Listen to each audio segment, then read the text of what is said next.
I got this 2000 Century here. I just put some quick struts in it.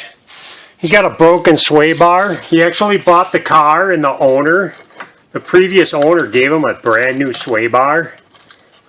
This is really common for a lot of your older Buicks and Impalas and some Oldsmobiles, Centuries, LeSabres, on and on and on. They're not bar stock, they're a tube. So they're really problematic. There's a pinch weld right here, or a pinch weld that always breaks. So they separate in two, and usually the bottom breaks first, and then the top pops off. Almost everybody tells you need a sway bar for these. I have never put a new sway bar in one of these unless somebody made me do it. I always weld them. And every time I've welded them, I haven't had one come back on me, because usually the weld is stronger than the rest of the bar. So I'm going to show you what I do with these. Yeah, if you have a welder, don't even bother. Just weld the dang thing. Yeah, if you don't have all of the existing pieces, you won't be able to do this. But I've always seen them bolted just like this. I've never seen this gone. So I'm just going to try to get that off of there.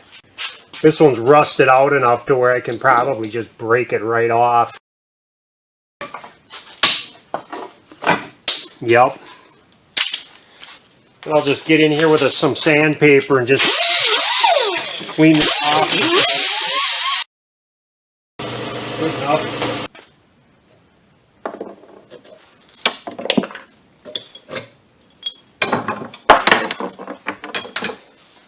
Same with these, I'll just clean up the edges a little bit. I use flux core wire too. Sometimes I don't even clean this up. That stuff welds on rough, sloppy, but it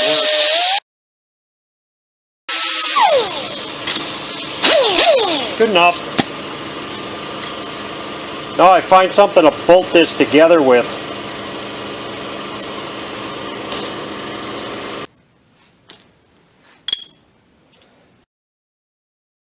Make sure it's kind of square.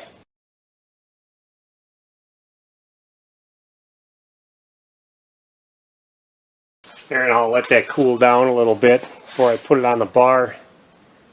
Now with this, there's no way to really clamp it down or anything, so you just got to kind of hold it up there and tack it down and be brave. Try not to burn yourself too bad. I better wear a glove. I could see how that could burn the crap out of me.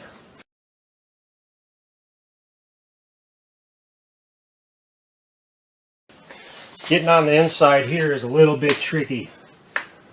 Little bit tricky.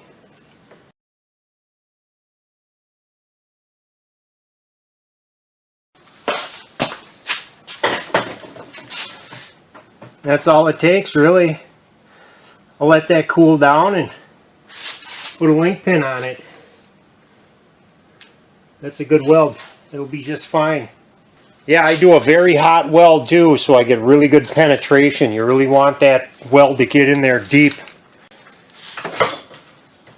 In fact, if you get it so hot that it blows through the tube once in a while, that's perfect. Because that's a good solid weld. If that ever breaks, it'll break someplace else. Now this side here is only half broke. Just the bottom half, which is really common too.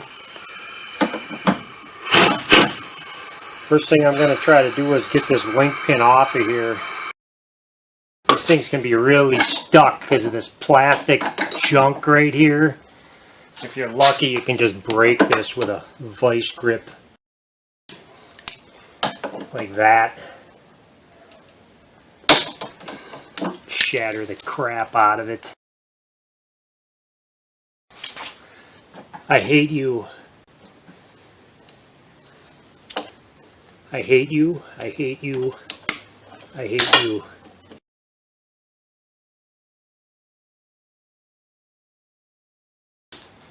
There, finally.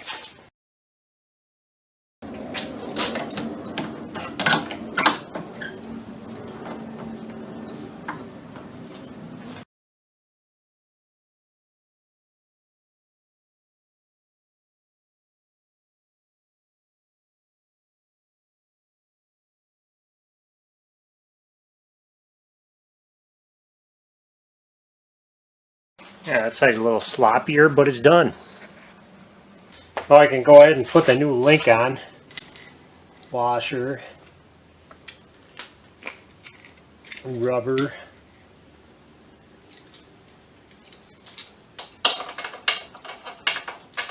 Rubber. Washer. Spacer. Washer. Rubber, or in this case neoprene.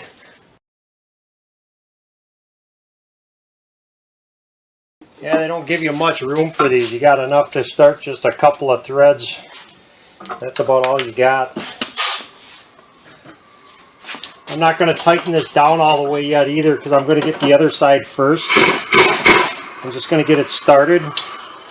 Then I'm going to go to the other side and I'm going to put that side on and tighten it, and then come over here and tighten this side.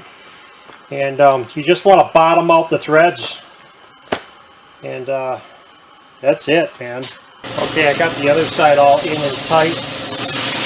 I'm going to go back to this side. There, it's bottomed out. That's how you do it. So that bar where that weld is stronger than the rest of the bar itself. So I think it's better to do that than put a new one in.